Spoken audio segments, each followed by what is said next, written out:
Assalamu alaikum wa rahmatullahi ta'ala wa barakatuhu. Sunana Ambassador Okashi OWB, National President PFNN. Alright. Abin da ke tafe da ni a nan shine, dai abubuwa da yawa na faruwa a Najeriya sakamakon yanayin gwamnatin da ake ciki, shugabannin da muke da su ba ta tamu suke yi ba. Mun haɗu ne da mutane waɗanda suka ɗauki shugabanci kamar kasuwanci. To shi yasa abubuwa da yawa yake ta faruwa. Ba suna yi ba ne domin su zo su yi serving the nation or the populace or the public.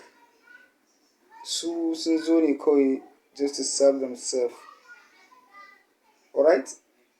To kuma ba irin waɗannan shugabannin muke nema ba, ba irin su muke buƙata ba. Abubuwa na faruwa na daƙile ci gaban ƙasa da mugunta da zagon ƙasa wanda ake wa talakawa a har kullum, wanda ake wa talaka. To shi yasa wasu abubuwa da dama ke faruwa. Musamman abu da ya faru na kwana-kwanan nan, na wata mata, matar wani sojan ruwa da aka ci zarafinsa, kuma nake so na yi tsokaci a kai. Abin da ma ya bani takaici ya yi stimulating ɗina, kan lalle in zo na yi ɗan bidiyo a kai shine, wai mutumin nan da ya ci zarafin wannan sojan shi ma wai musulmi ne. To ni abin da ma ya ɓata min rai, abin da ya ban haushi kenan.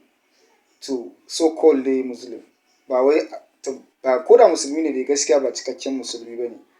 Tunda kowane irin addini mutum yake yi, ya kamata in ka tambaye shi cewa ya je ka kira shi, ka ajiye shi, ya ce maka ya je ya gudanar da wani ibadarsa ne, za ka iya masa uzuri. Kowane irin addini ne in ka san darajar addini.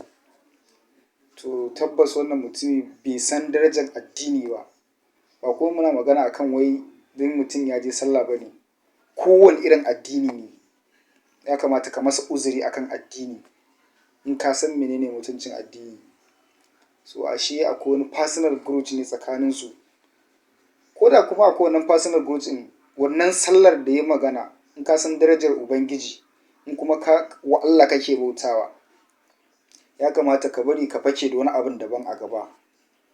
Amma mutum ya ce maka ya je sallah, haka ka tozarta shi, kuma ga shi sanadiyar haka wataƙila dama kana irin wannan abubuwan. Al'umma da dama a Najeriya, wai MS wai waye ne? So sunan sa ma ni kawai saboda tsabagen ɓacin rai na kasa riƙe shi.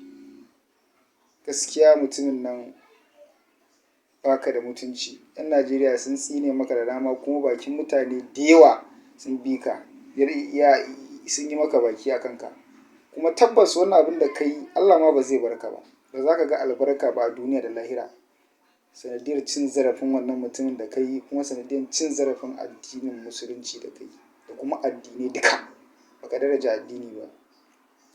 Ka ci zarafinsa, ka zalunce shi. Muma kuma ka zalunce mu don ka ɓata mana rai. Ba mu ji daɗin haka ba. Sannan kuma muna kira ga rundunar tsaro ta Najeriya, musamman Ministry of Defence, ku gaggauta hukunta wannan mutumi. Ba wani tsananin bincike za a kai ba, saboda duk wani abu da ya faru is plain. Halin mutum halinsa ne. Abin da ya yi kowa ya sani ya gani. Abin da ya rage shi ne ko a hukunta shi. A tuɓe masa wannan rigar sarkin da yake gadara da ita, kafin ya je ya haɗu da na Ubangiji fushin. Mun san cewa kuma in ba ku hukunta shi ba, laifinsa zai shafe ku a gurin Ubangiji.